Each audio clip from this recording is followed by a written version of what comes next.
আমি বলছি কেন বলো তো, এই গোখরো সাপ অনেক সময় ড্রাই বাইট করে, ফলস বাইট করে।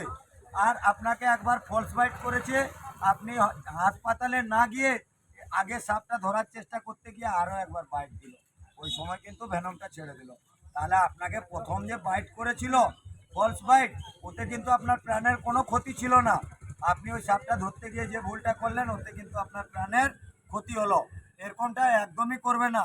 আর আমার এই ভিডিওটা যদি সকলকে ভালো লাগে, রাহুল স্নেক সেভার ইউটিউব চ্যানেল আছে, আমার চ্যানেলটাকে ফলো করবে এবং লাইক কমেন্ট নিজেদের মধ্যে যতই শেয়ার করবে, ততই আপনাদেরকে গুজব থেকে বাইরে আমি আনবো। জয় হিন্দ, জয় ভারত। তো চলো একে বন্দি করে দিই।